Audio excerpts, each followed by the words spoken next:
Welcome to Zoom. Please press pound, then enter your meeting ID, followed by the pound sign again.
Mic check, 1, 2, 3. Okay, that's not.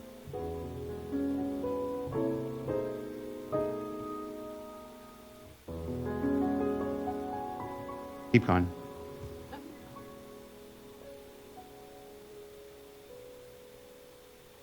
Mic check, 1, 2, 3.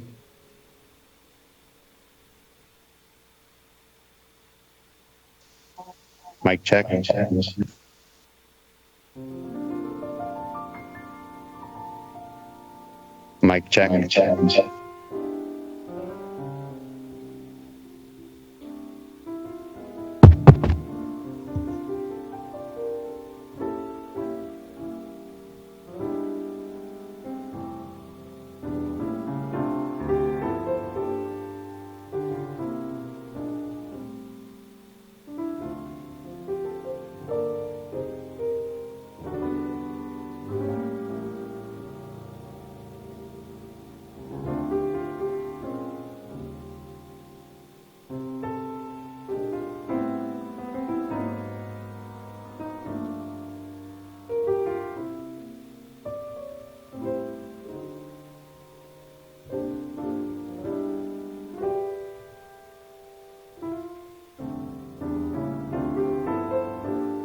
Welcome to Zoom. Please press pound, then enter your meeting ID, followed by the pound sign again.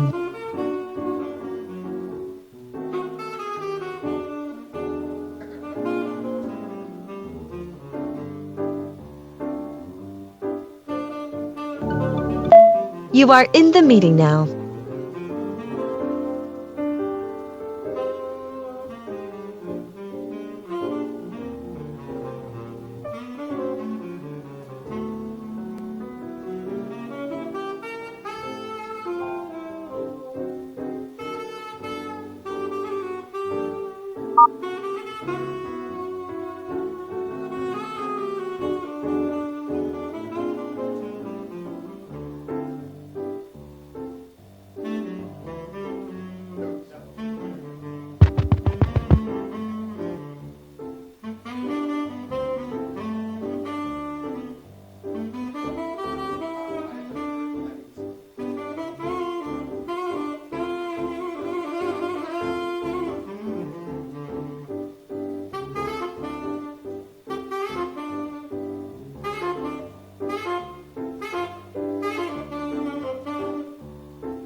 1, 2, 3, 4, 5, 6, 7, 8, 9, 10.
Shasta.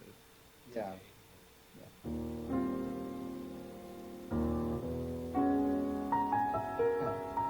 But in hindsight, I know. No, totally. I understand. No, yeah, I know. Well, that'll put more.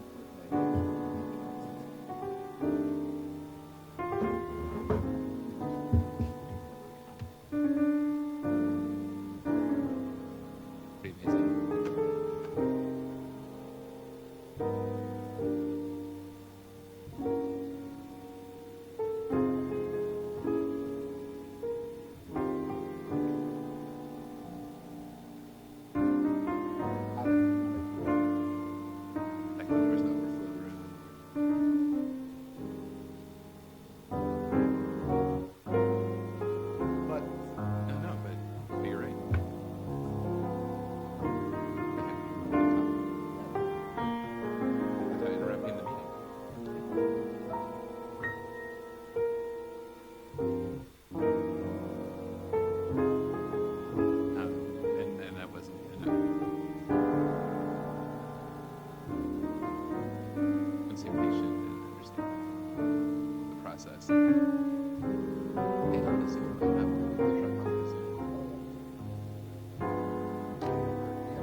Well, good morning, everyone.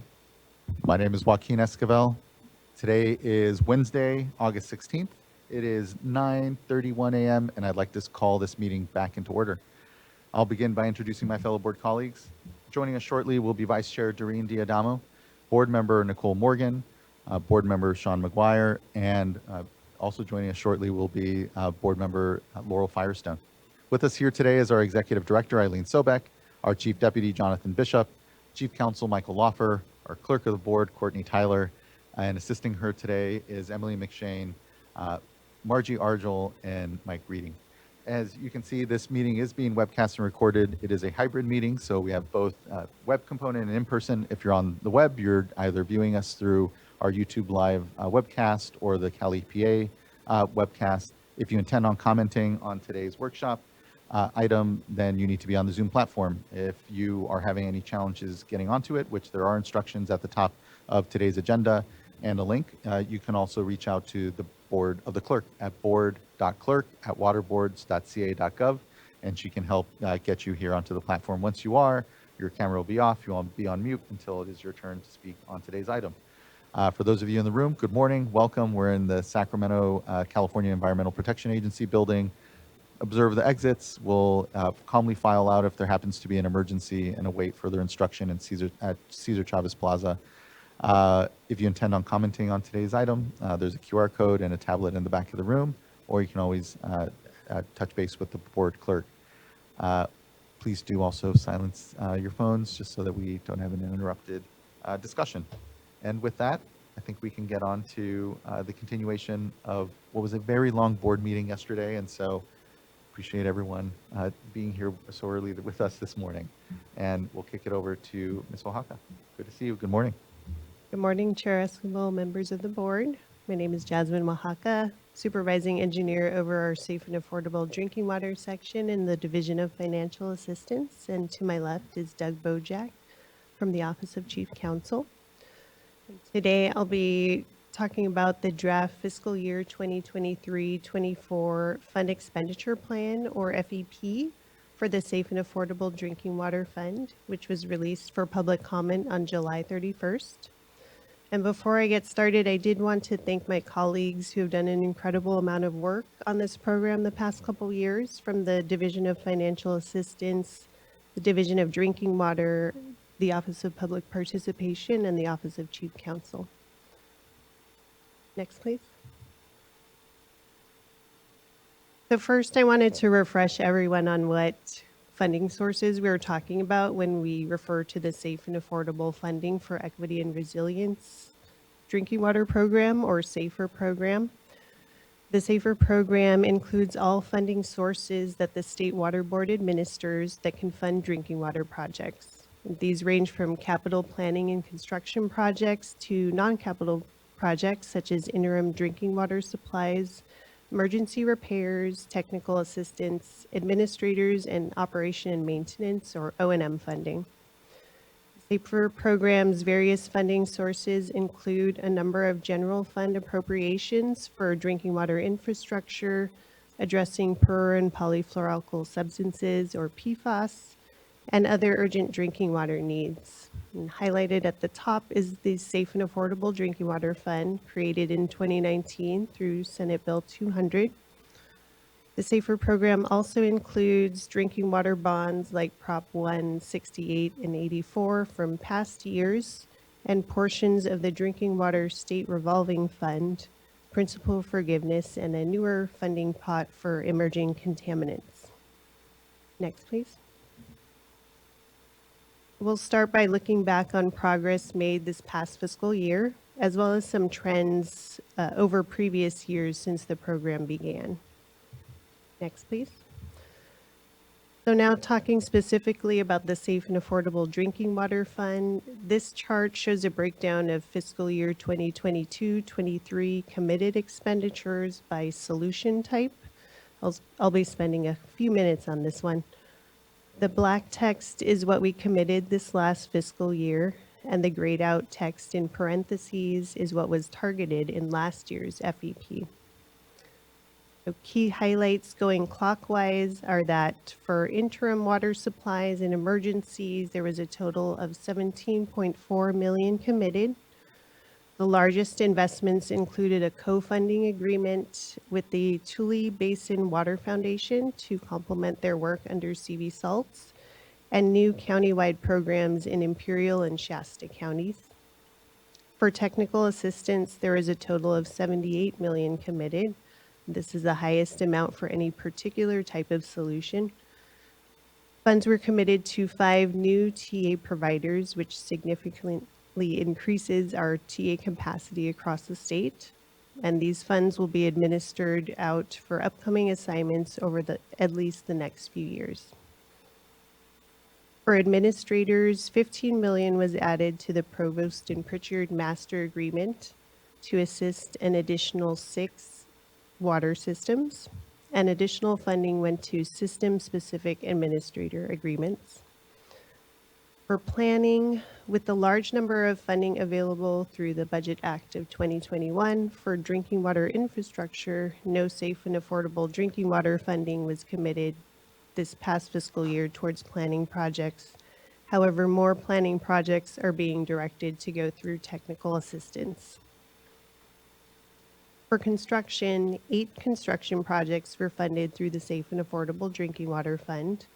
4 of these projects use the Urgent Drinking Water Needs application process, which was made possible from language in last year's FEP for more straightforward projects costing less than $500,000, serving a disadvantaged community or low-income households.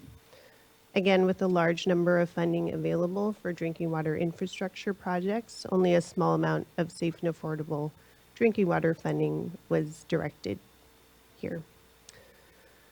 For direct operation and maintenance support, 4 projects were committed to support daily operation costs of systems that have an appointed administrator.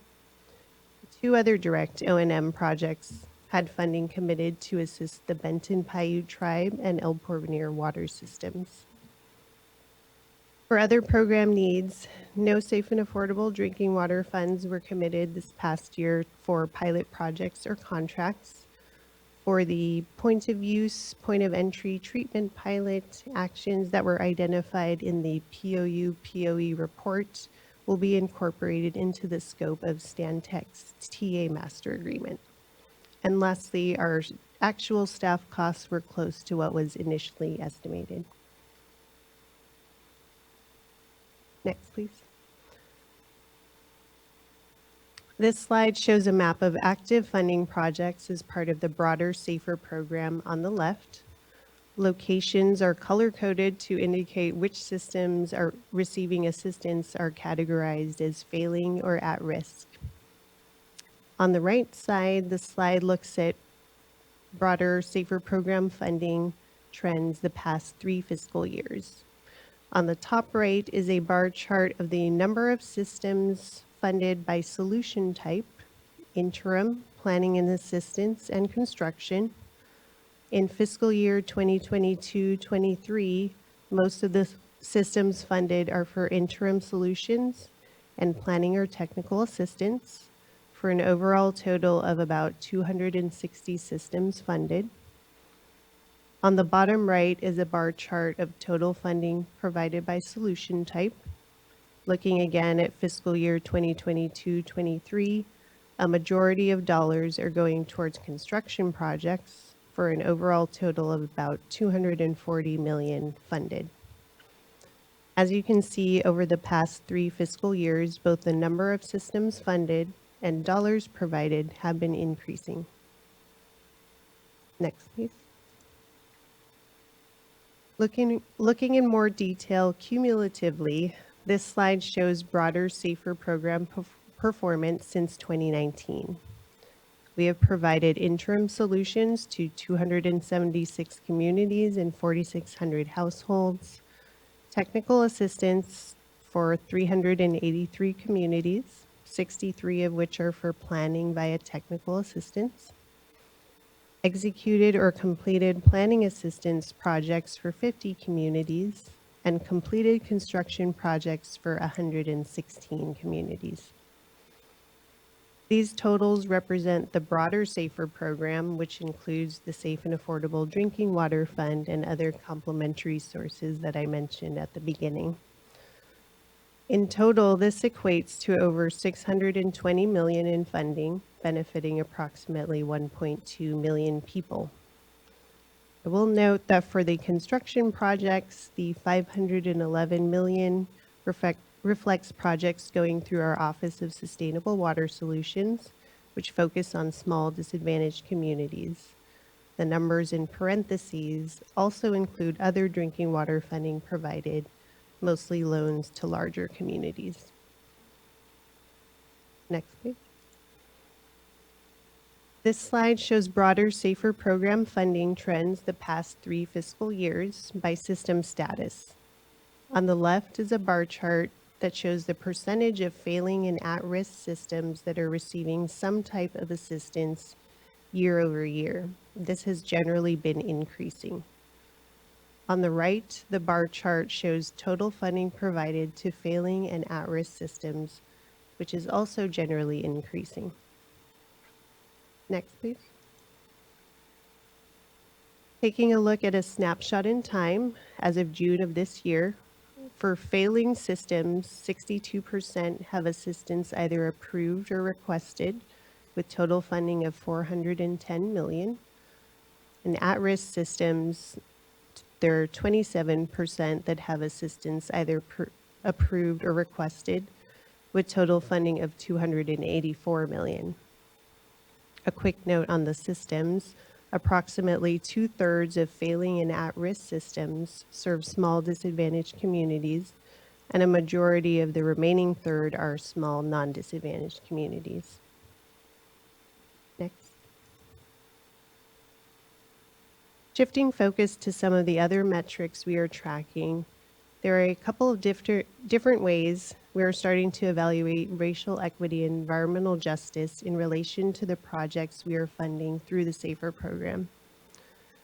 This table shows majority race and ethnicity distribution, plus funding approved or executed to these systems. Funding to small DACs is highlighted, and this is for all water systems evaluated in the 2023 needs assessment. This is the universe of water systems, failing systems, and at-risk systems. We will continue to look at trends as we gather more data year to year, but I did want to note that a majority of the water systems are predominantly white, 69% of funding to small DAC, failing, and at-risk systems is benefiting Hispanic dominant communities.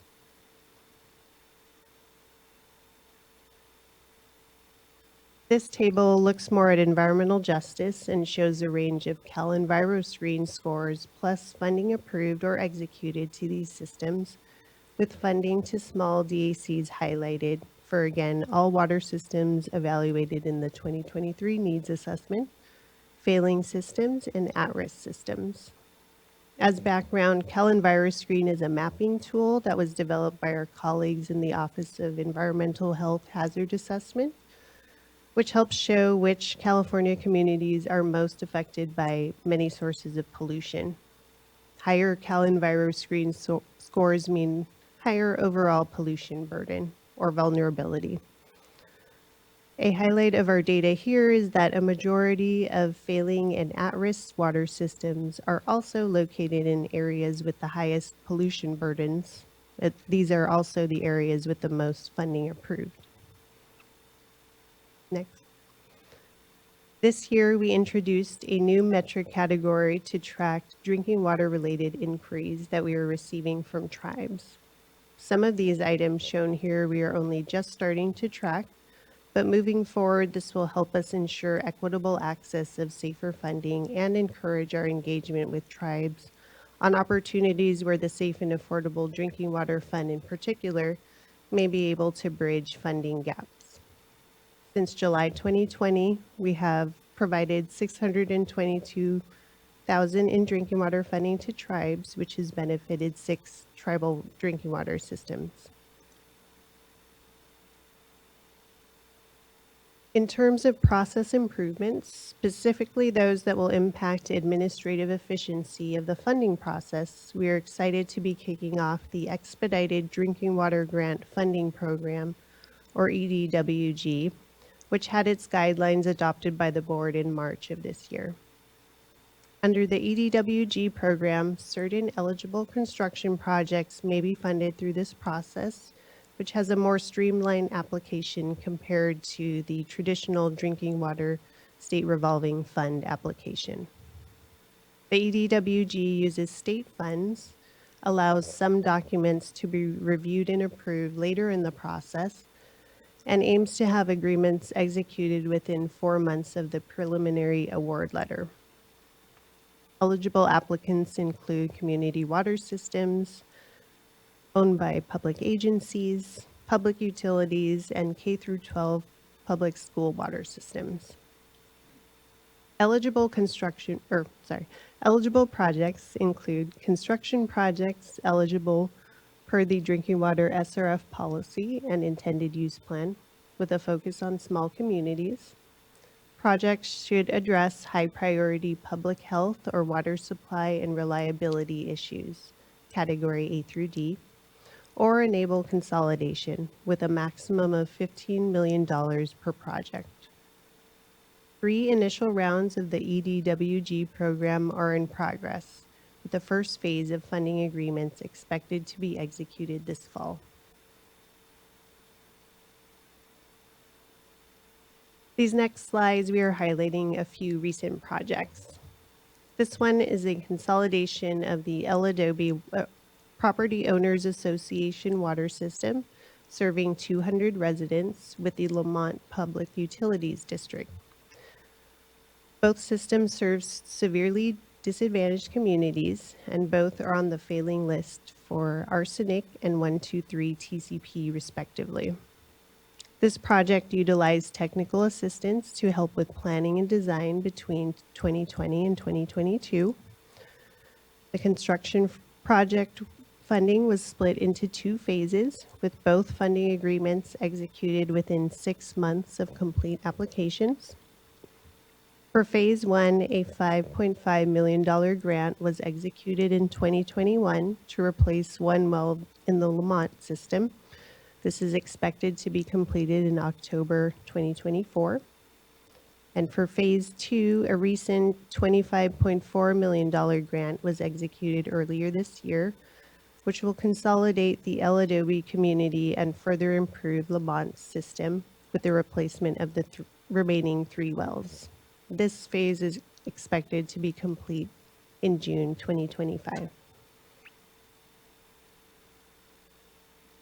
This slide showcases the breadth of the SAFER program and how we've been able to assist the Teviston Community Services District, which serves a severely disadvantaged community and is on the failing list, through a variety of solution types.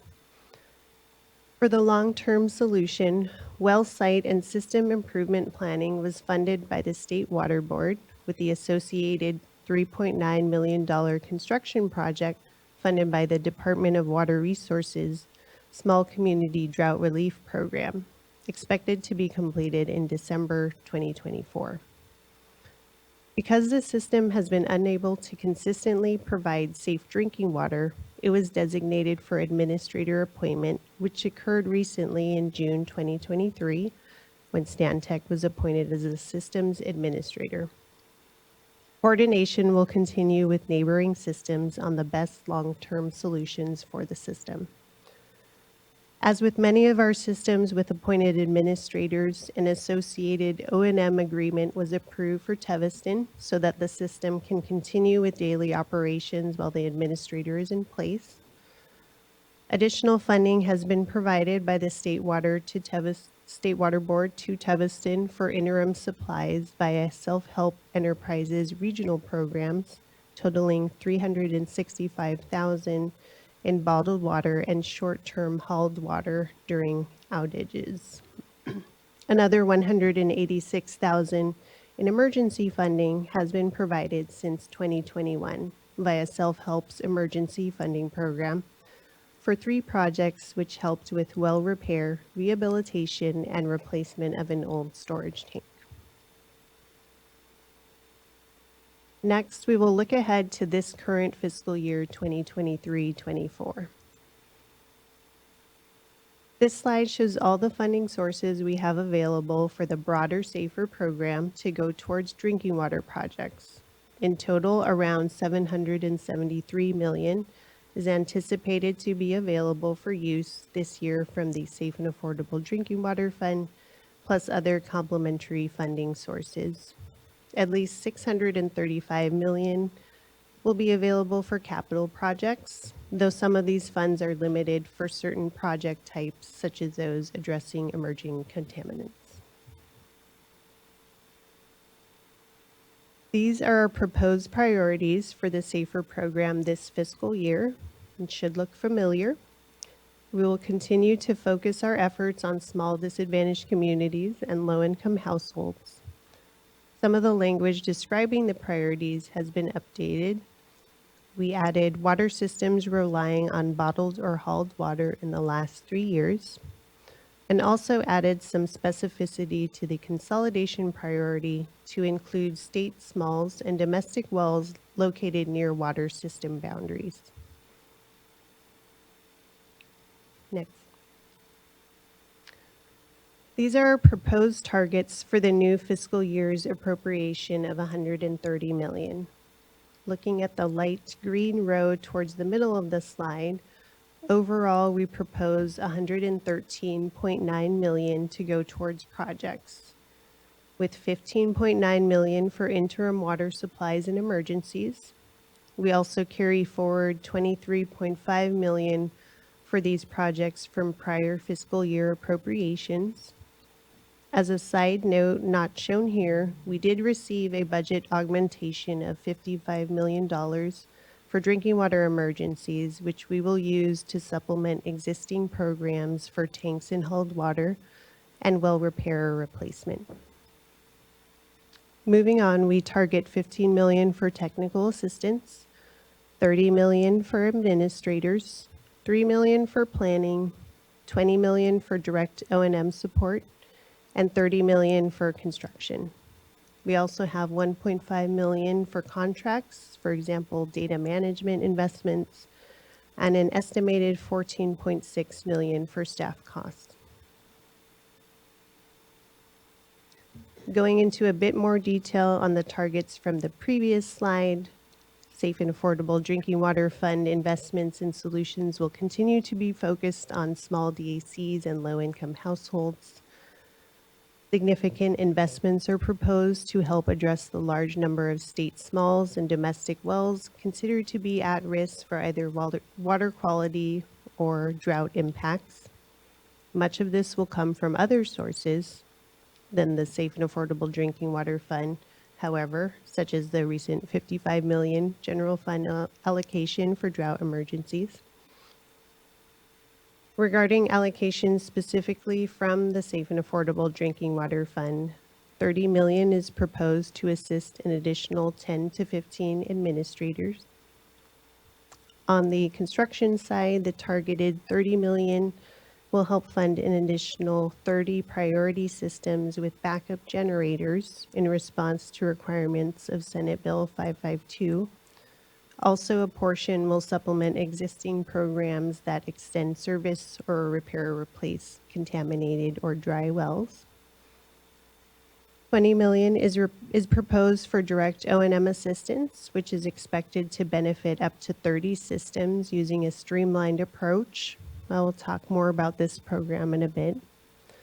And $15 million is proposed for technical assistance to potentially add funding and scope to one or more TA agreements to cover POU, POE related items, funding partner community outreach related items, and potential technical assistance needs related to the direct O&M funding program implementation.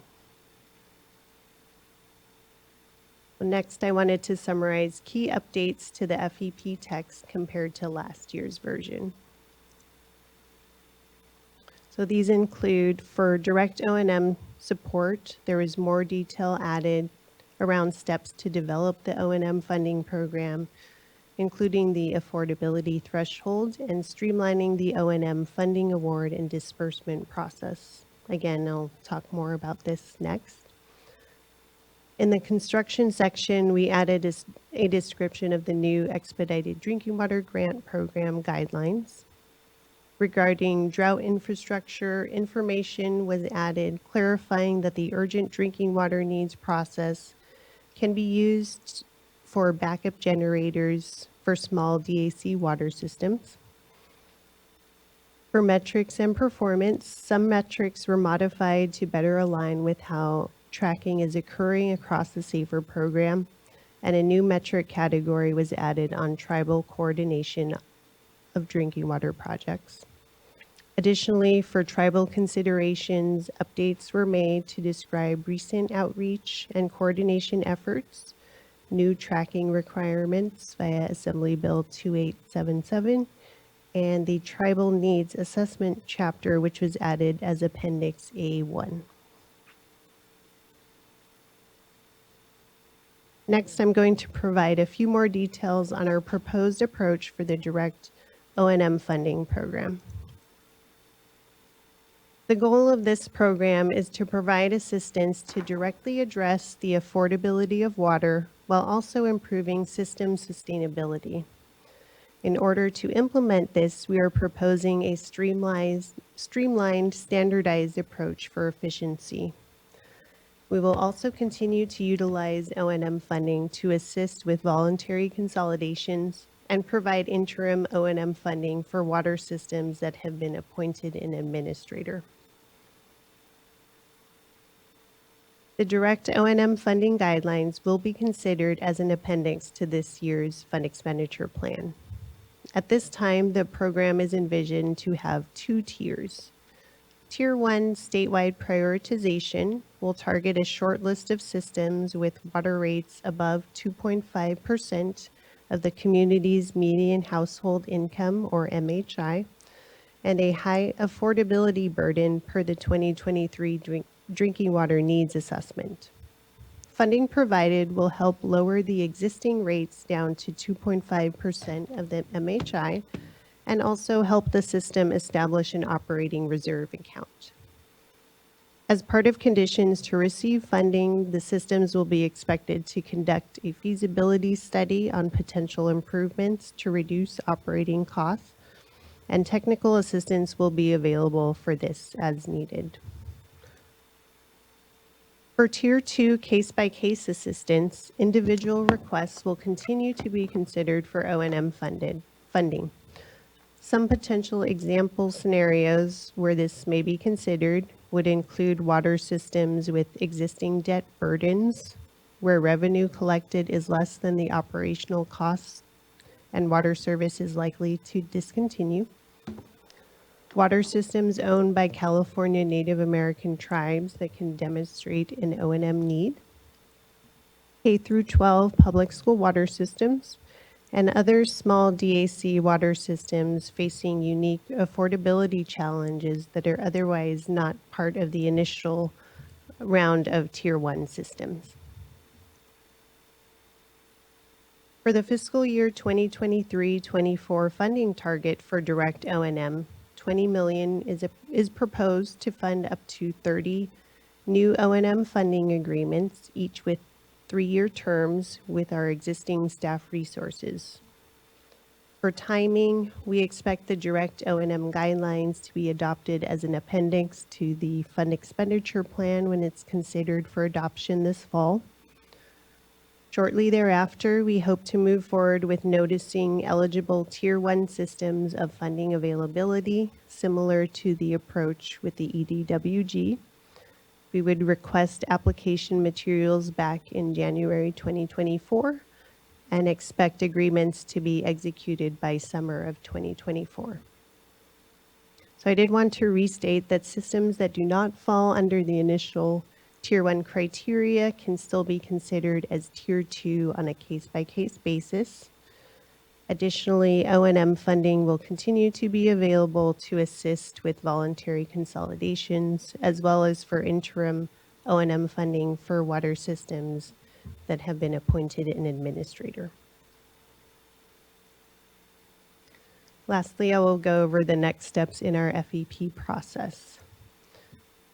So for our timeline here, the draft is posted for public comment and closes on August 30th.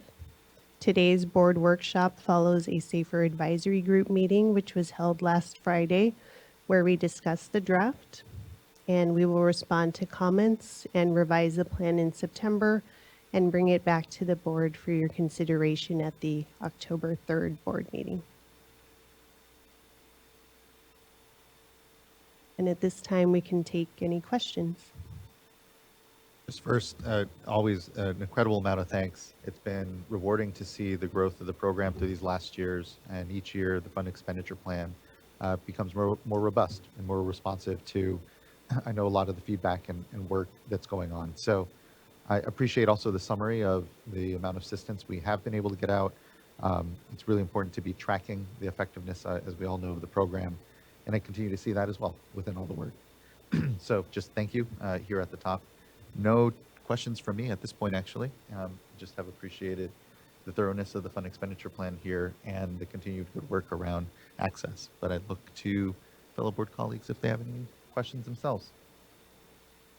And although we had one commenter signed up for the workshop, I don't believe that commenter is currently on the platform.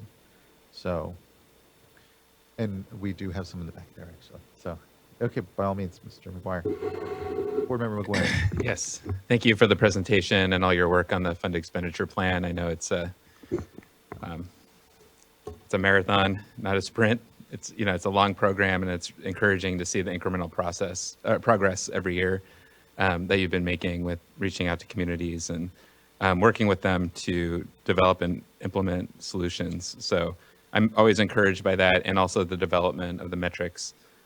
They've really been expanded in a way to increase transparency and show where the money's going, how we're prioritizing and investing. I mean, what are frankly limited dollars at the end of the day. I mean, you look at the hundreds of communities that we're providing assistance to, and we don't have the needs assessment data here to compare it side by side, but I suspect that if we were to fully fund long-term solutions for all of the communities that you're currently providing assistance to through the SAFER program, it would be in the billions of dollars, which, that funding is in all likelihood not currently available in our present circumstances. So I have a couple questions for you. A lot of this is just for me to get some better clarity as to where we're going here and how things stand. One question is on slide 16, where you summarized the total amount of funding available for the SAFER program, and you indicated it was $772.6 million. Could you just talk a little bit more about just clarify what's available versus what's already committed to projects? There's, often we're talking about an expenditure plan for this upcoming fiscal year. We're highlighting that there's a certain amount of money available, but I suspect that a lot of that is already tied to projects that are in the pipeline in one form or another. So could you I don't need specific numbers, just, broad characterization. Is that funding actually available for new projects, or is much of that already spoken for in one form or another? Yeah, thank you. We did take a look at all of our funding sources that I mentioned as part of the SAFER program and did look at projects that were already committed. And so as of June 30th, this was the total. I'm unsure, though, Megan or Joe, if this also included the recent cut in the drinking water infrastructure portion. But however, we would revise that for the draft final version. I guess, Joe, yes. Good morning. Joe Karkowski, Deputy Director of the Division of Financial Assistance. So if part of your question is getting at, do we have our eye on these funds for projects that are already in the queue? That is likely true for the vast majority of the capital funding, because we do have pretty high demand, and we have a lot of complete applications. And certainly, Jasmine mentioned the expedited drinking water program. So we have been identifying projects. So we already went through our first round, getting applications in. We've identified 24 or 5 projects for the second round. And all of those are projects that are in the queue. They have, complete or near complete applications in many cases. So some of the other, like the administrator or the O&M, as Jasmine was mentioning, those we're going to go through a solicitation process. And Megan can correct me if I'm wrong, but for the emerging contaminants, though, we are still working on identifying projects, because a lot of that emerging contaminants funding, the federal funding, is broader in terms of, we can go outside of some of the traditional, small DACs and fund larger DACs or other communities that are dealing with PFAS.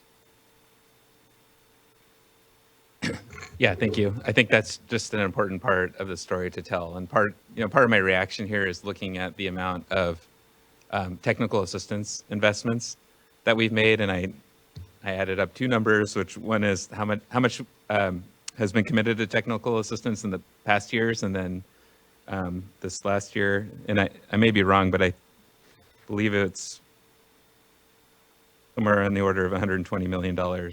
Plus what you're proposing this year, which would put us at $135 million of technical assistance, which is amazing. It's incredible, and obviously a need for many of these small communities who have not had that assistance in the past.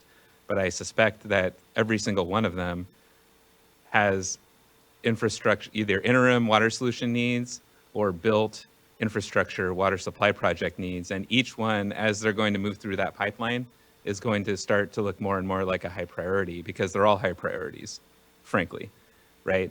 And so I'm trying to match this up with the funding that we have and the reality when we're looking at the SRF program and its reductions in funding that are being contemplated right now at the federal level, when we're looking at the state budget and not being in such a rosy situation as we were a couple of years ago. Some of the funds are tightening up there, and don't really know what the future has in store for the next few years. So I just think it's important for us to just be as clear as we can about setting expectations for the types of funding that we actually have available for projects. Yeah, thanks, Board Member McGuire. One of the exercises we're going through right now, Megan Tosny, our Assistant Deputy Director, and some of her team and I met to look at all of those pending projects, all of the complete applications, and we are going to need to focus on those highest priorities, really the failing systems. We do have a lot of, as you've mentioned, a lot of needs out there. And so in terms of managing expectations, that's exactly what we've talked about. And we'll come back to the board as we go through that exercise and brief you all on what that actually means in terms of, here's our portfolio, here are the complete applications we have, here's what we can do with the funding, and here's how we're prioritizing within the existing policy framework that you've provided to us. And then communicate back out to those systems, especially those that, they have pending applications, they have needs, but we may not be able to fulfill those needs. The other strategy that we have been employing too is when we're looking at a failing system and they have some, okay, Michael, hearing myself once is bad enough. So, when there is a failing system and there are some other identified needs, we've been trying to address those needs at the same time, but we may have to actually dial that back, you know, just because we're looking at the trying to address the most critical needs across as many systems as we possibly can. So we're doing that in the drinking water side. We're also, you know, separately doing that on the wastewater, clean water side as well. I appreciate that work. I think that's very important to be clear about. And so thank you for going through that exercise. I think that's very important. Yeah, I think, you know, you look at the needs assessment and, you know, that continues to be refined. I think the cost estimates there as well. And that's, you know, our rough general kind of like guiding how much are we needing. And it's a lot. And we don't have that much. And then to your point though, as people are in the pipeline, there's more sort of a definitive sort of block of need or demand. And I think that no matter what, we're still south of that as well. And so I think that's where, you know, these discussions and the work is really important, because if we're being as effective as we can go to the legislature and hopefully they see that same thing we see, which is we need more support, and especially with the Fed as well right now. And I know that there's discussion in DC from all the state agencies that are seeing these real drastic reductions potentially from the state revolving fund, which I think, you know, to your points, board member, are, you know, front of mind. How do we live up to the obligation? And I think there's multiple ways in there, in that space, that we can continue to drive, both on the concrete projects that we have coming before us, so we know what we should be anticipating and make sure we have a place for them to go, if you will. And then just the mass advocacy with the legislature and the feds to say, you know, this is a lot larger of an issue. And if we're really going to continue to make headway, we need additional funding. And to your point on the technical assistance, you know, I know for some it's been a criticism in the legislature that, well, you know, where it needs to go to solutions. Like, why is it going to all this technical assistance? But as you pointed out, the reality is that our communities that need this assistance most don't have a shovel-ready project, don't go straight to construction. And educating the legislature, I think, will continue to be important on that too. Really appreciate your points. Yeah, thank you. I have just a couple other course, questions, yeah. since we have, I think, a little bit of time today. I'm going to take the opportunity. Yeah, I will not keep us till 11:30. We'll not have a 14-hour meeting today. I promise you that. So I couldn't do that again. Yes. So on that note about technical assistance and kind of tracking the dollars and the investments, we've greatly expanded the technical assistance side of the program. You have contracts now with consulting firms, which I think is great, because it's really going to accelerate the support we're able to provide. So I'm really excited to hear about that. But one thing that I think is important is that we're getting the feedback and getting the updates. So you have a lot of great metrics, and I'm loath to ask you to have more metrics and reporting, because I know it's a lot of work to do. But I do think it's important to reflect back and report, so you know it's more transparent about the outputs from the technical assistance work on the consulting side, on the the NGO side, your work. And what we're really seeing yielded in terms of identified projects and solutions from all of those investments. So I'm not necessarily looking for any results today, but just something as you come back to us with future updates, it would be great to start to hear more about what we're seeing from that work. Sure. I did want to note that we are starting to track various key performance indicators around our own administrative efficiency for construction projects, as well as technical assistance projects. So these would be metrics on our end, and also the TA providers end, and we'll continue to develop ways to kind of evaluate their progress and process and seek to improve that over time as well. Great, thank you, appreciate that. Hopefully to report back next time. Yeah, okay, and just one last question for you. I'm really excited and interested to see how the direct O&M program goes. I know you had a little bit of a pilot this past year, but it looks like, glad to see you're fleshing it out and looking at increasing the investments there. I think that's really important to help communities that are struggling with affordability issues So I think that's a step in the right direction. And actually, my question is simply, I don't see the appendix in the fund expenditure plan, so I was wondering when that appendix will be available, so we can make sure that the public has a chance to review it before we adopt the plan. Yes, we are trying to get that ready to be posted hopefully this week or early next week. Okay, There's a little lag there, but Okay. it's coming. thank you. That's all I had.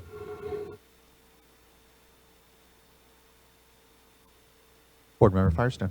Thanks, and I'll add thank you for those are great questions and a really good discussion, and don't need to repeat them, especially I think we're all not at our most clear after the board meeting yesterday, but I think two questions I have. One on the operation and the O&M program.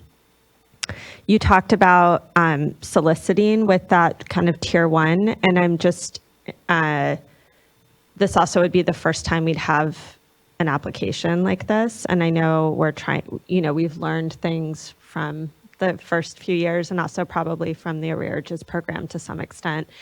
Can you talk about the process that we are hoping to use, or, this may be something to get also feedback from public comment on, in terms of reaching out to those systems and supporting the application process, but also just refining or getting feedback on how the application, the ease and efficiency of being able to fill out the application? Sure. So we are hoping to kind of take a look at those systems that meet that criteria of, greater than 2.5% of the community's MHI plus the high affordability burden. I believe there are about 50 or so systems that fall into that category.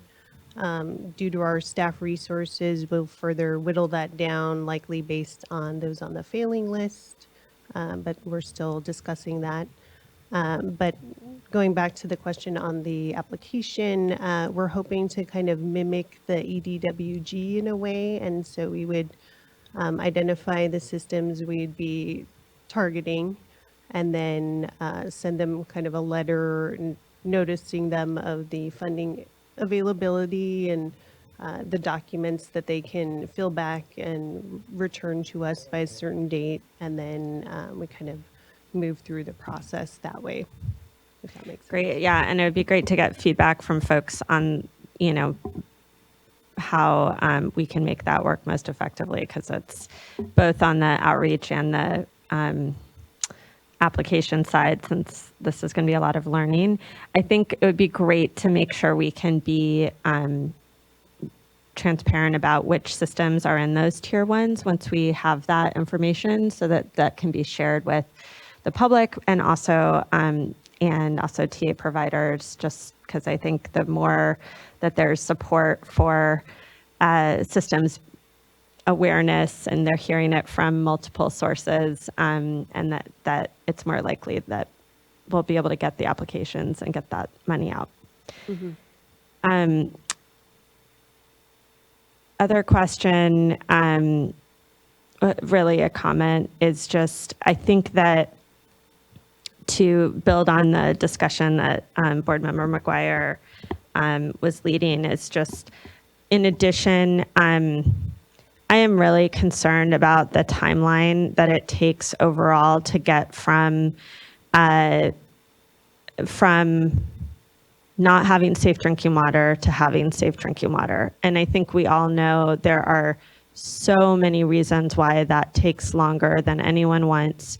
There's some things that we have control over at the board. There's a lot that we don't. And really what we're relying on is implementation from third parties, often in terms of designs and specs, application materials, responsiveness, and also just ability to work together on the ground to do things like land acquisition and consolidation agreements. So that said, I think I know staff are starting to do this. I'm working with staff on it, but I just wanted to flag here, the more that we can, especially for those communities that haven't had safe drinking water for a decade or more, of which there are way more than I think we even have understood in the past. But I think now that we really have a good understanding of that, and recognizing all those complexities, really leaning into how we can accelerate that as a collectively with everyone involved in the project, looking at all the steps involved and how we can cut the timing on that. It's just not okay if a community has had unsafe drinking water for a decade. It can't take another 10 to 15 years to get them safe drinking water. But I think to Board Member McGuire's point, we may not have funding then, by the time we get a full construction application in, if it's taking that long, taking 5 years just to get that. We don't know. And so that urgency is something that I know there's always complexities and setbacks, and I think we all understand that. But if we're coming into it, setting that bar and expectation in everything we do, both for ourselves, but also those third parties and communities, all hands on deck, that I think then we'll be able to get where we need to go and sort of do justice to the communities of California, as well as really the intention of the SAFER program. So I appreciate staff on that. It's really more of a comment that I think we're in a different phase now. This program is, developed, has been really, I think, impressive in all the resources and thoughtfulness, metrics, processes that we're bringing. And I think now it's time to really, and as you said, we have hundreds and hundreds of systems working on technical assistance. And I think now the time is to really lean into that accelerating getting safe drinking water on the ground. Yeah, I share that concern with both board members very personally as well. And I think that I've appreciated what I know is a shift in focus and a lot of work. And so I want to acknowledge that. And I think part of the strategy, as I understand currently with working with staff as well, is, we're really focusing on a tranche. Like, let's get 20 priority systems through at a smaller scale, quicker, faster. And I think that that's part of it, because there are hundreds of systems. And if you try to accelerate and prioritize hundreds of systems at the same time, you're left with what we have. And so acknowledge that as well here at the dais and with the ongoing work with staff, which I know is a large part of this as well. So thank you. Other board colleagues, any other comments to add to that? Questions? We have a couple of commenters as well. We can start with Mr. Orellana. Good to see you.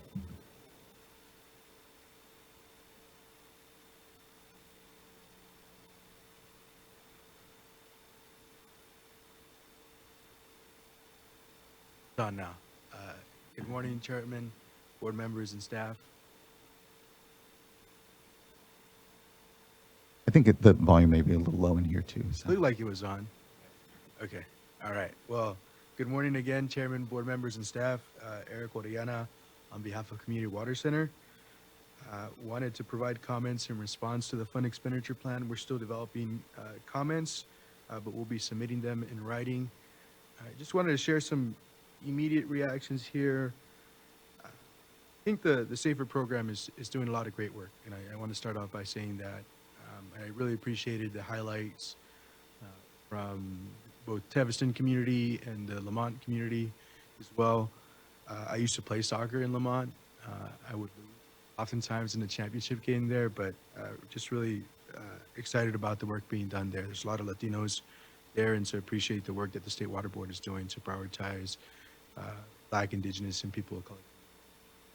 On that note, I do also want to support the work that the State Water Board is doing to prioritize Indigenous tribes and accessing funding and working towards solutions. I think that's a critical component and important for the state agency to address given the history of California and indigenous tribes.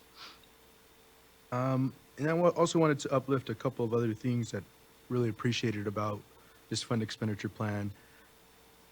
Been commenting on the fund expenditure plan that want to see operations and maintenance funding advanced. And so appreciate both the comments here on supporting that, and appreciate the work that staff has done to elevate that as a priority and get funding dollars to those communities, knowing that the Safe and Affordable Drinking Water Fund is unique in that sense that it can provide those dollars more than other funding programs. I believe this is the intent, and we got confirmation during the Safer Advisory Group that this is the intent. And I'm hoping to see that when the appendix comes out. I just want to confirm and reiterate our support for the O&M program, reducing rates to 2.5% median household income. Hope to continue to see that as part of these program guidelines. Another thing that's really, really great work and something we've been asking for is to provide an update on the funding process improvements that the State Water Board and staff have been doing. A lot of comprehensive work was done into that, a lot of information that we're still digging through and that I think is relevant for both the SAFER program and for the other SRF programs as well. So I know some folks from the SRF Stakeholder Advisory Group will be having those discussions as well, because I think those are really important discussions that we need to have at the State Water Board, and I'm happy that the State Water Board is having them. In conclusion, I wanted to support a lot of the work that's being done for domestic wells. There's been an expansion of support for domestic wells.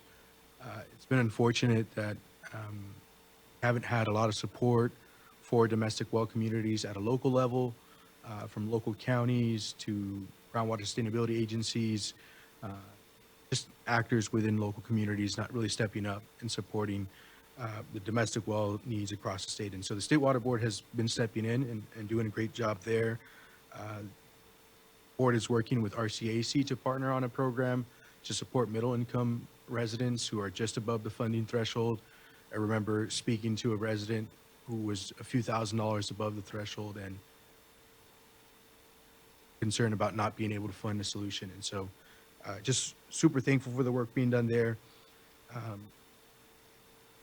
As part of the fund expenditure plan, there was also a mention of looking into the feasibility of a statewide well sampling program for both domestic wells and state small water systems. I think that is still something we would like to see and hope and encourage staff to prioritize that this year. There's still a lot of data that we don't have around state small water systems and domestic wells. That data I think is crucial. And so applaud that being mentioned in the fund expenditure plan. And then this last comment is around some thoughts we've heard from community partners, which is there still is a desire to see more domestic well consolidations across the state. I know we're having discussions around the limitations of funding that's out there. But in terms of biggest value, I think domestic well consolidations provide that. It provide long-term sustainability for communities that have not been prioritized in the past, and so just wanted to share that as a priority. And with that, I think particularly including more metrics around domestic well consolidations as part of the funding process improvement, tracking those metrics would be important as well. With that, I appreciate your time and appreciate the opportunity to provide comments. Thank you. Really appreciate your time and engagement on this and continued. And you know, when Mr. Oriana brought up the advisory committee, what reminded me is that it might be good to actually get an update kind of from them at some point. I think, you know, I've had an opportunity to attend here and there some of the meetings, but might be helpful to elevate some of the discussion and members of the committee to the board for an informational item. I think it'd be good to hear from them directly as well. Thank you, Mr. Oriana. Next, I'd like to call up Daniel Coates. Good to see you, Ms. Coates.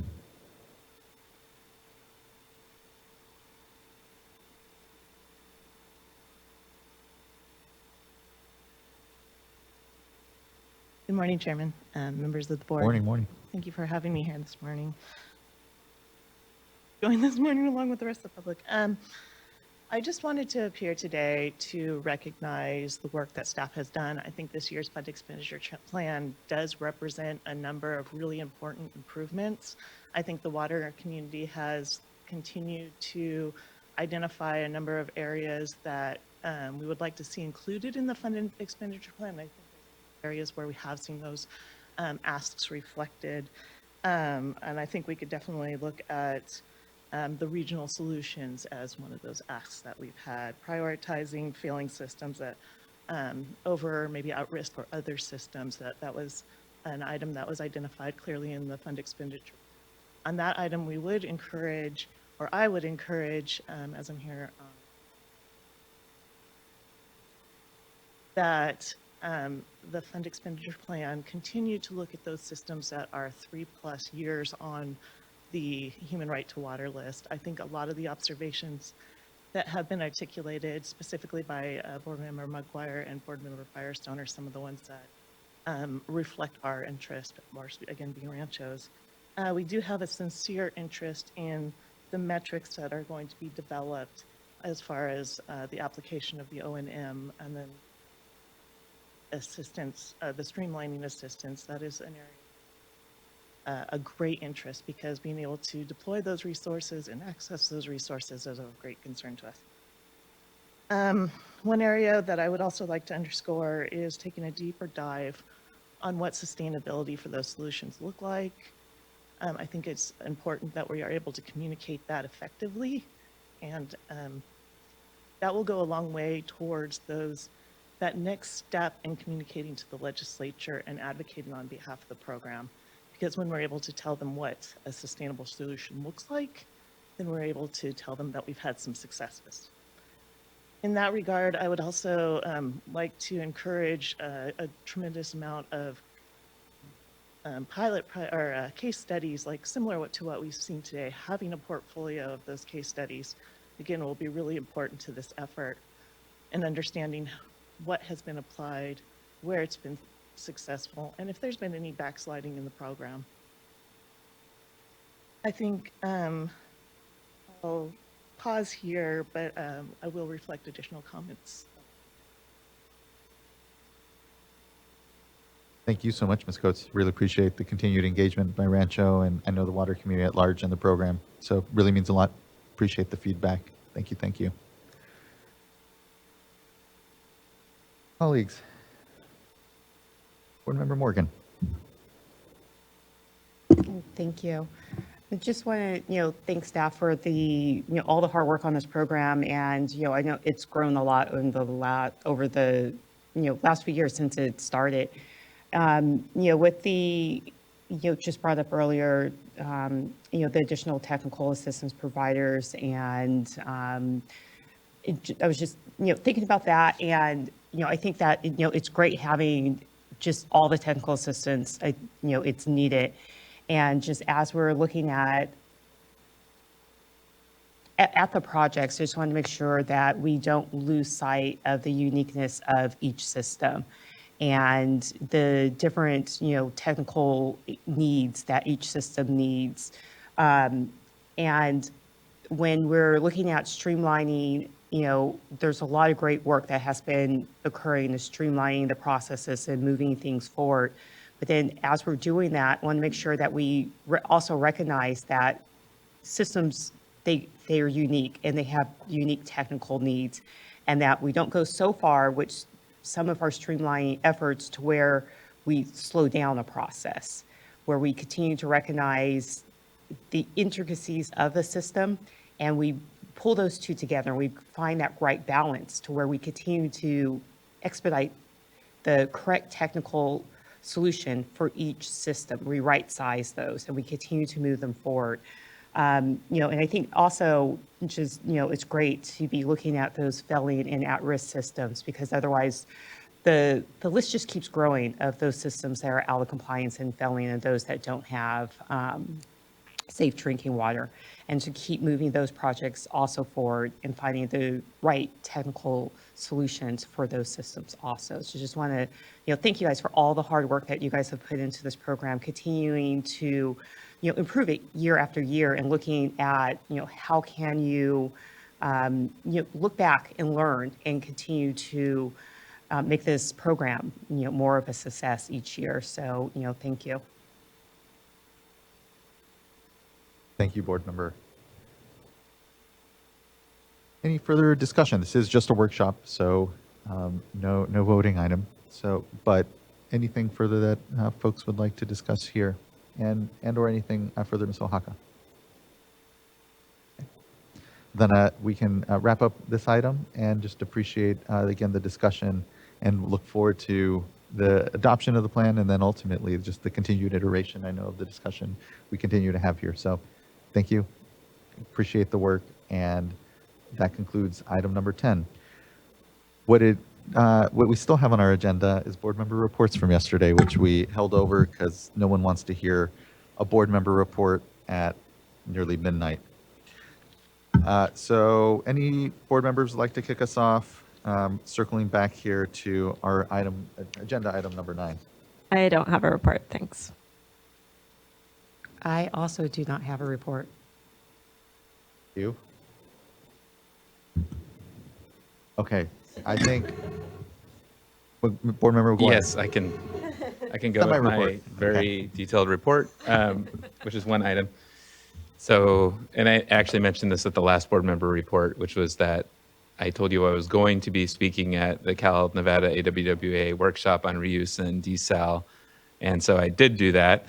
And it was a good discussion, obviously focused on the water supply strategy and innovating, and just a lot of excitement, of course, around direct potable reuse, the desal streamlining document, and other opportunities that were, despite everything else that's going on, still making good headway on these processes and making different tools available to build water resilience in the future. So there's a lot of excitement in the room.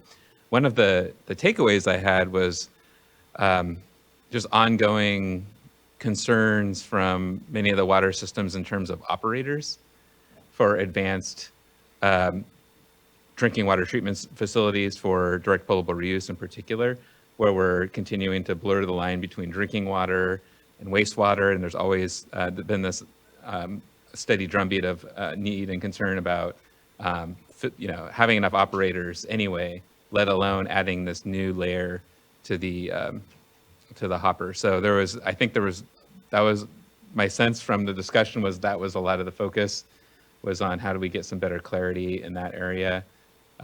Brian Bernados was there from Division of Drinking Water. He did, I think, a fantastic job of working through discussing some of those issues with folks.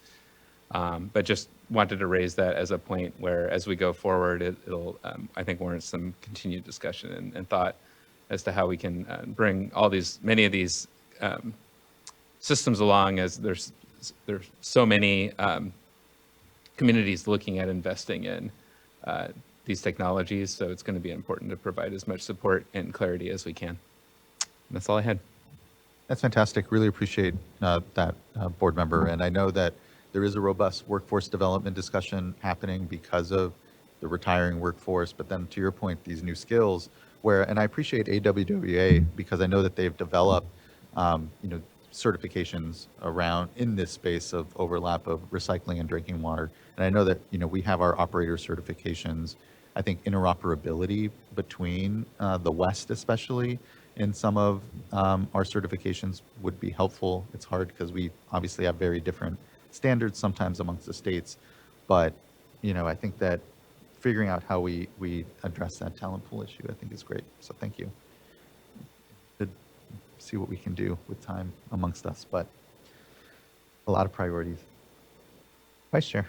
I just had one on August 9th. I joined Jay Ziegler and staff from the Delta Water Master's Office on a tour of McDonald Island. And really, it was mostly a meeting and just an opportunity to provide our new Delta Water Master with information about the history of the island. There's a lot of discussion about consumptive use and some of the work that has been going on to better calculate consumptive use in the Delta. And then we just did a quick tour looking at different pumps, to remove the drainage water, which is still quite significant in that area. So looked at some larger pumps, small pumps, talked about, conversion over to using solar.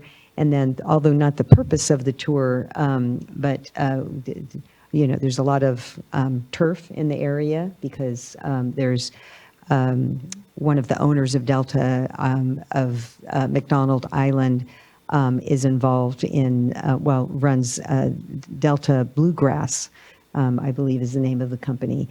And so had an opportunity to look at quite a few turf fields and a trial that they have with bluegrass, warm season turf, carapia, and another one that I'm not remembering. And so just, looking at not a detailed tour, but looking at the change in water use with respect to whether or not, in particular, the warm season native grass gets mowed. And so that was something that I think that I'd like to find out a little bit more about. Again, that wasn't the purpose of the tour, but looking at how some of these turfs, the native grasses, use potentially less water if they are not mowed. Fantastic. Thank you, Vice Chair. I'll just note, last week I was on the road a bit. So I was in Mono Lake with staff for a meeting with tribes. That was great to get out there. It's a beautiful drive. Always, again, anytime in the Eastern Sierra and that part of the state, just reminded how spoiled we are for the landscapes that we have. And then I kept driving and made my way down to San Diego, ultimately, where there was our water data our water data future event with Scripps, and importantly, Greg Gearhart, our folks at OEMA, and also there were folks from Water Rights talking about the Upwards project. But it was a really just fantastic convening. It was to, in part, provide the judging and celebration and conclusion of our water data challenge, which had strung over like multiple years because of COVID and then other things. And so it was great to have that opportunity to acknowledge Flow West and some other partners that had submitted projects that are part of a lot of the discussions we have on many of our other spaces, water rights and otherwise. So it was a good convening. Water Data Consortium was there as well, Tara Moran and others. And so it was nice to commemorate, to participate, and to connect with our data friends there. And then Friday morning, I was still in San Diego, but with the California Association of Sanitation Agencies in their convening. And it was nice to be able to address them. It had been a while, a number of years. I think the last time I was at a CASA event was almost 6 years ago when I first had joined the board. So a lot to kind of reconnect to and what has been a lot of busy years. And would just pass on, I just covered the nutrient challenges, obviously, we're seeing with red tide and harmful algal bloom events, the connection, obviously, with our wastewater agencies, direct potable reuse, the investments we're doing, arrearages, try to cover as much as I could, but wanted to pass along in the Q&A component just the thanks that received really from a lot of their membership around the sewer order, around just the openness that they said this board has always had and continues to really exemplify, and coming early, discussing with them work. The recent, I think we all know here at this dais, work around the intended use plan and CASA as well. It continues to be an example, and hear thanks from them of just the working board that this is, and it means a lot. So thank you all for being part of that. That's all I did last week, and so. And I think that, by and large, wraps up then board member reports and this 2-day board meeting, which, thank you everyone, if we're today, That's right. I think most of us got a decent amount of sleep, some of us less than others that may have commuted back home a long distance. Thank you. I believe that brings us here to the conclusion of our board meeting. We are now adjourned until our next board meeting, which, let me make sure I give you the right dates. Yes, the 6th and 7th. So we will see you all here then. Until then, be well. This meeting is adjourned, and thank you everyone for a very good 2 days.